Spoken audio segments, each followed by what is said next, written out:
Hermanos, Dios los bendiga en el nombre precioso del Señor Jesucristo. Es un tremendo privilegio, ¿no? Y una responsabilidad predicar a un auditorio donde hay siervos, ¿no? Que tranquilamente me pueden enseñar sobre la palabra, ¿no? Pero sabemos claramente que la palabra tiene soberanía sobre cualquier tipo de hombre y sobre cualquier tipo de educación que tenga. Y eso hemos venido a predicar la palabra.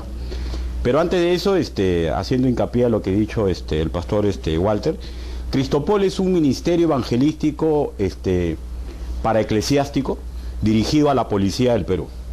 Un grupo de hermanos, sin importar su denominación, siempre y cuando sean nacidos de nuevo, ¿no? De hecho, pues ustedes comprenden a quienes aceptamos, se predica en la policía para recuperar los valores que tienen concordancia con nuestra Constitución, los manuales de ética de la policía, invitándolos a recibir a Cristo. Una vez que ellos son capturados por el poder de nuestro Señor, los impulsamos a una congregación de nacidos de nuevo, sin importar el nombre, ¿no? El motivo es que es simple, ¿no? El policía es una persona completamente disciplinada. Ese es el patrón de conducta y la idiosincrasia en la cual ha sido formado. Entonces, si ve dentro de la policía a policías cristianos que están discutiendo por sus congregaciones, se pierde mucho la fuerza. Entonces, en el Señor, que rompe modelos, nos reunimos bautistas, Alianza Cristiana y Misionera, pentecostales y evangélicos libres, y el único requisito es de que hayan nacido de nuevo y que comprendan que Padre, Hijo y Espíritu Santo es un solo Dios, ¿no? Y de ahí ya el camino siguiente, pues como les digo, no es buscarle donde congregue. No se puede hacer de otra forma. Eso es el ministerio de Cristopol. Ahora vayamos a la palabra. Hermanos, sabemos nosotros que uno de los retos más grandes para cualquier predicador es enseñar un texto bíblico sin salirse del contexto. He elegido para el día de hoy el Salmo 121, que forma parte de una colección que empieza en el Salmo 120 y termina en el Salmo 134. Este bloque de salmos, los teólogos centrados lo han relacionado con los peregrinajes de retorno a Jerusalén en las 4 grandes fiestas solemnes. Pero también los judíos, que son los que hacen el canon respectivo, ellos reúnen otros tipos de salmos que también hablan de diversas partes de la historia de Israel. En viva cuenta sabemos que la historia de Israel es la historia de un pueblo peregrino. Y todos ellos lo juntan y forman este grupo de salmos. Ahora, específicamente en este salmo no hay queja, no hay súplicas, no hay peticiones ni llantos. Es un salmo que expresa la certeza que Dios sí o sí ayuda al peregrino. Y que el peregrínico, la única responsabilidad que tiene es no romper la ligazón que tiene con el que lo ha enviado. Y comprendemos que no se rompe la ligazón cuando aceptamos sus métodos y la visión del Padre Celestial. Del mismo modo, bueno sería que todo misionero, una vez que haya discernido su llamado específico para un lugar determinado, discierna de que el llamado es de Dios y que debe tener la certeza que sí o sí va a contar con la protección perfecta de Dios, ya que en viva cuenta el que lo llamó a caminar no es ningún hombre ni ninguna congregación, es Dios. Permítame orar. Inclinen su rostro, por favor. Bendito Padre Celestial, sé claramente que no existe hombre digno de predicar su evangelio, porque todos, Señor, arrojamos muchos errores, muchos defectos, pero hoy usted me ha dado ese privilegio. Hable, Señor Yahvé, permita que mi voz solamente sea su herramienta para que el convencimiento que nace de su palabra se asiente, se renueve en las mentes de mis hermanos que escuchan y en la mía propia. Así le suplicamos en el nombre bendito, precioso y poderoso del Señor Jesucristo. Amén. Busquemos el verso primero, hermanos. Dice: alzaré mis ojos a los montes, ¿de dónde vendrá mi socorro? Los peregrinos israelitas, hermanos, cuando hacían su viaje de peregrinación a Israel, por una lógica de visión, cuando se acercaban a Jerusalén, levantaban sus ojos y su mirada se centraba a Sión y los montes que lo rodeaban. Es una alusión clara, hermanos, de que el poder, la ayuda para que esos misioneros puedan haber llegado a adorar al Padre, es que había salido poder y protección de Sión. Y el simbolismo bíblico nunca ha variado. Siempre el poder sale de Sión, de Dios, sus métodos, y aquel que se diga nacido de nuevo debe comprender que despreciar los métodos de Dios es despreciar a Dios. Y muchas veces podemos llegar a un sitio, pero llegamos sin la fuerza, o mantenemos un ministerio sin la fuerza, porque hemos despreciado los métodos de Dios. Esta enseñanza, hermanos, es básica, porque nosotros los bautistas así fuimos formados. Y debemos recordar, sin importar el ministerio en el cual estemos, que somos peregrinos. Y donde vayamos, si despreciamos los métodos de Dios, nada somos. Y este convencimiento debe ser perenne para un misionero. Recordemos, hermanos míos, la conversación que tuvo el Señor Jesucristo con la samaritana. En Juan capítulo 4, no lo busquen, lo voy a leer nomás. Lo voy a contar en forma breve. Recordemos, hermanos, de que en un momento en la conversación entre Jesús y la samaritana le dijo claramente en qué monte se iría a adorar. La samaritana, como samaritana, adoraba en Siquén, y Jesús, como pertenecía a la etnia judía, comprendía a la samaritana que a él le ordenaban las escrituras ir a Sión. Y la pregunta fue, ¿en qué monte adoraremos? Jesús le respondió con una respuesta profética, que hoy es fácil comprenderla. Llegará el momento que ni allá ni acá se adorará al Padre. Jesús profetizó, pero en concordancia con esta profecía, recordemos que Jesús, da un mandato que nosotros conocemos como la Gran Comisión. Y dentro de los parámetros de este mandato es ir a todo lugar enseñando, en síntesis, la adoración correcta de Dios. No podemos bajar ese parámetro, no podemos bajarlo. Porque si bajamos ese parámetro de adoración correcta, estamos despreciando Sión y sus modelos. Que en viva cuenta es Dios y sus métodos. Eso es la visión que debe tener todo peregrino, todo hombre que sale al campo para adorar al Señor. Que es difícil, sabemos que es recontra difícil. No existe tarea fácil, porque sabemos que no vamos a confeccionar un mueble, vamos a luchar contra taras, contra problemas en seres humanos que han sido depositados en ellos durante siglos. Porque no hablamos de la persona, hablamos de generación en generación, que va depositando taras, traumas, basura espiritual, y a ellos somos mandados para erradicar el único que puede alterar estas desgracias en la raza humana. Es difícil, es difícil. Si leemos el mismo verso, en su segunda parte, dice, ¿de dónde vendrá mi socorro? Hermanos, esta oración no es que no está convencido de dónde va a venir el socorro. Es más, hermanos, una técnica literaria que introduce a la certeza de dónde viene el socorro. Una técnica literaria muy usada en la cultura del Oriente. Y la respuesta la da magistralmente en el verso segundo. Leámoslos, por favor.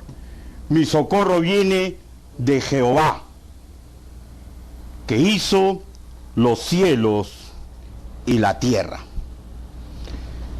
Hermanos, démonos cuenta que dice claramente no solamente Jehová, sino hay un agregado que tiene una razón de ser.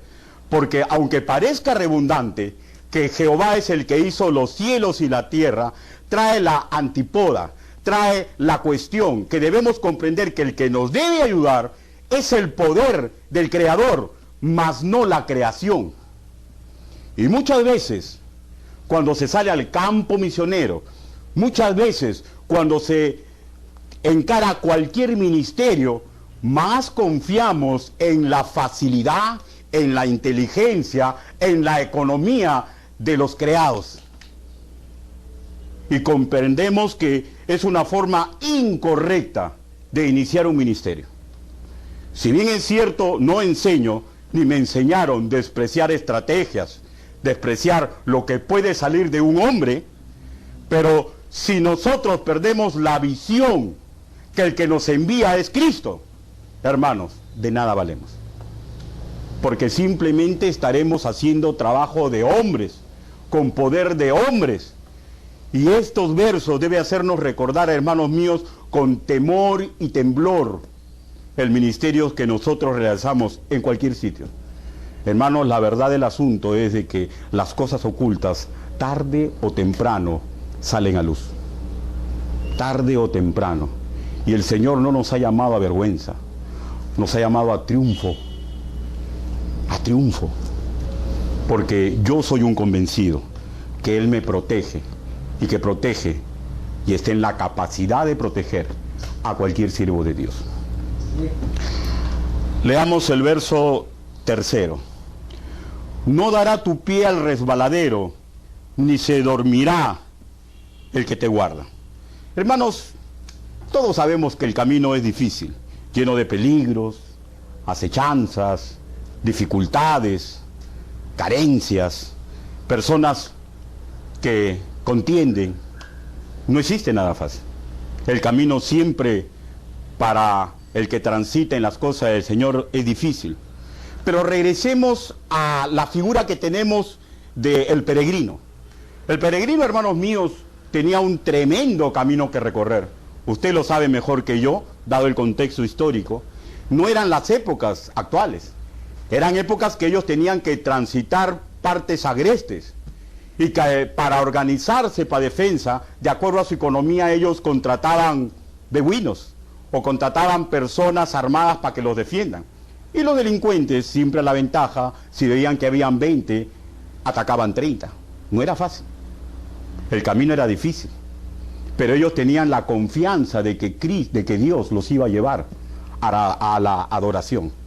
Y cuando estaban ya cerca a Jerusalén, recordemos que Sión es un monte empinado.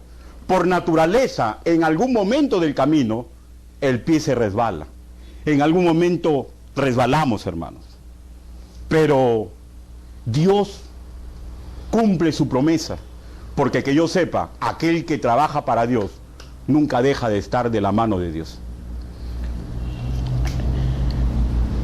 En el verso 4 dice: he aquí, no se adormecerá ni dormirá el que guarda a Israel. La palabra guardar en el idioma original es chamar, y le da un sentido de una protección perfecta. Y una protección perfecta que solamente puede venir de Dios, a aquel que está caminando para cumplir la orden de Dios. Y en el mismo sentido es al final de la gran comisión que Jesucristo dio. En Mateo capítulo 28, versículo 20, dice claramente al final: estoy con vosotros todos los días hasta el final del mundo. Y si regresamos al texto bíblico que estamos enseñando, vemos que la palabra chamar se repite en el verso 5, en el verso 7 y en el verso 8. ¿Por qué se repite? Porque ese es el énfasis que tiene que tener todo aquel que está peregrinando para ir a adorar y enseñar la correcta adoración a nuestro Dios. Y permítanme leerles, hermanos, el verso 6 y el verso 8. Dice: el sol no te fatigará de día, ni la luna de noche. Y el verso 8 dice: Jehová guardará tu salida y tu entrada, desde ahora y para siempre. Estos dos versos hablan de situaciones extremas, antípodas. Hablan del día y la noche, entrada y salida. Lo que da a entender que en las circunstancias extremas son capaces de torcer la protección perfecta de Dios. O sea, el triunfo del ministerio, no solamente del misionero, sino de cualquier siervo de Dios, sin importar el género, sin importar a qué lo dedique, su triunfo no puede ser neutralizada por ninguna cosa creada. Y lo lindo del asunto, que ni el mismo Dios, porque Él no puede luchar contra Él mismo. Y ante esta verdad hace surgir una interrogante. ¿Y por qué muchos misioneros? ¿Y por qué muchos hombres de Dios que empezaron correctamente, visualizando la visión de Dios, comprendiendo sus dones y comprendiendo su responsabilidad, en un momento dado dejan de dar fruto? En un momento dado se alejan del ministerio. En un momento dado son incapaces de hacer metanoia, de arrepentirse y regresar a los fundamentos por los cuales comprendieron que Dios le llamó. ¿Por qué? ¿Por qué? Entonces quiere decir que hay una descoordinación, que Dios promete y no cumple. Hermanos, me enseñó mi pastor, y así lo enseño, que nada me puede alejar del fracaso ministerial si no soy yo mismo. El único que es responsable de un fracaso ministerial es el mismo siervo. Porque no le puedo echar la culpa a las circunstancias, ni puedo decir que mi Dios no me dio la mano. Es imposible. Y eso ocurre cuando todavía en buena conexión con Dios discernimos donde debemos arrepentirnos, pedir perdón y rehacer el camino metanoia, y por una soberbia de aquel que ya comenzó a gozar de lo que significa la preeminencia, comenzamos a desechar esas cositas chiquititas. ¿Y saben lo que ocurre? Es la mosca que malora el perfume del perfumista. Leamos el verso 5, por favor, la primera parte. Jehová es tu guardador. Yo estoy convencido de esto. ¿Ustedes también? ¿Y saben qué significa en pureza doctrinal esto, hermanos míos? Que no interesa lo que ocurra. Si usted es nacido de nuevo, lo tiene en la palma de su mano. Y sí o sí, su peregrinaje y mi peregrinaje terminará en la patria celestial. Eso significa en pureza doctrinal. ¿Y el ministerio? ¿Y qué pasa con el ministerio? Recordemos lo que dijo Pablo y que eso retumbe en nuestra mente, hermanos, para que tengamos temor y temblor. Busquen por favor en 1 Corintios, capítulo 9, versículo 27.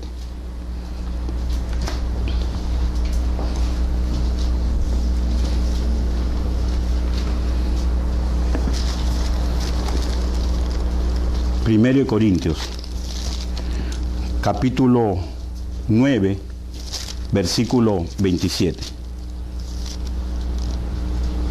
¿Lo tenemos, hermanos? Sí. Permítame leer. Sino que golpeo mi cuerpo y lo pongo en servidumbre, no sea que habiendo sido heraldo para otros, yo mismo venga a ser eliminado.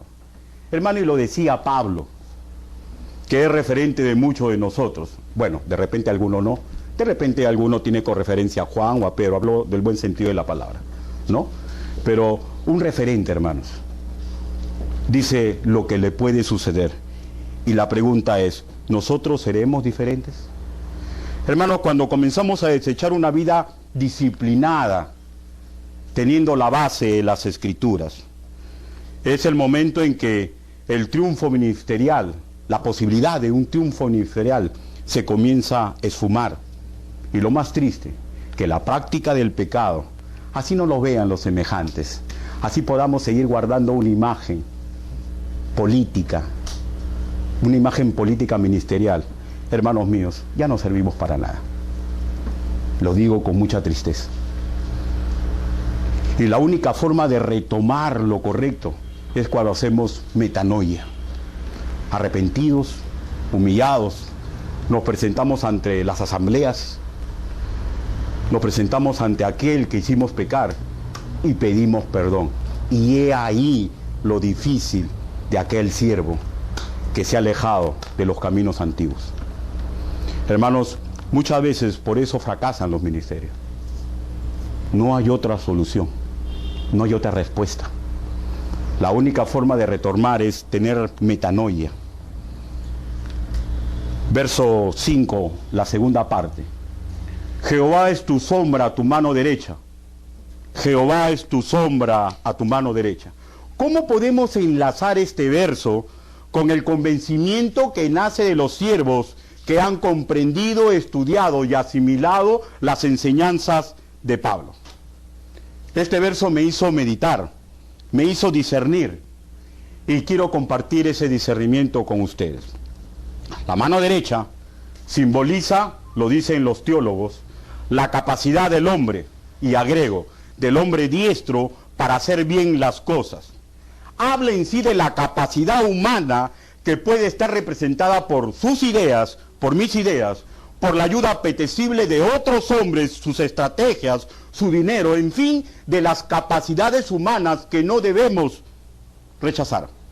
Pero todo esto, sin la sabiduría de Dios, simple y llanamente se constituye en la trampa para el ministerio. Una trampa que es enfocada en las palabras de Jesús. Yo soy la vid, vosotros los pámpanos. Todos ustedes y el que habla, todos. Y lejos de él, nada bueno podremos hacer. Es claro, hermanos míos. Es claro. Es clarísimo. Es tan claro, hermanos míos, que este verso es el verso en el cual contiende nuestro ego y nos lleva por caminos difíciles. Pero para completar la enseñanza sobre este verso, comencé a buscar y hice un experimento. Lo quiero compartir. Prendí la luz de mi casa, un foco que representaba a mi Dios, la casa a oscuras, y acerqué mi mano derecha, que es el que representa mi capacidad y todo aquello que me dan los hombres para poder hacer la obra. ¿Y saben lo que descubrí? Que cerca de la luz, la sombra proyectaba toda la pared, que es el ministerio que se me ha sido encomendado. Pero descubrí que conforme me alejaba del foco, que significa alejarse de los métodos y la sabiduría de Sion, comenzaba mi sombra a achicarse, no desaparecía, pero mi influencia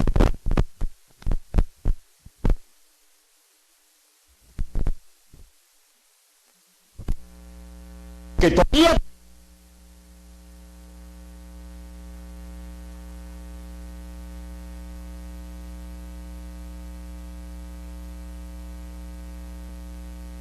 se ha quedado sometida a casi nada. Y eso que aún mantenemos es la misericordia de Dios, no por nosotros, hermanos, sino por aquellos que entran en contacto con nosotros. Y es una situación triste que ninguno de nosotros debe desear. Nadie debe desear eso. Hermanos, ello mismo ocurre cuando despreciamos los métodos, cuando despreciamos los preceptos, cuando despreciamos, Señor, la sabiduría que sale de Sion. Hermanos, fui educado en un bonito himno, Bautistas en Marcha. Y siempre yo le preguntaba a mi pastor, ¿y qué significa Bautistas en Marcha? Hombres que han comprendido la humillación, que han comprendido que son siervos y que intentan ahogar su ego y que caminan en la obra de Dios, respetando las Escrituras. Así sangre en sus rodillas y así se desangre su corazón. Y eso somos. Hermanos, mantengamos la antorcha. Nosotros como bautistas tenemos que darnos cuenta del privilegio de congregar entre bautistas y de enseñar la sana doctrina. Que Dios los bendiga y que estas palabras, hermanos, que no nacen en mí, sino es lo que Dios me ha dado para compartir con ustedes y con todos aquellos que están escuchando. Que Dios los bendiga.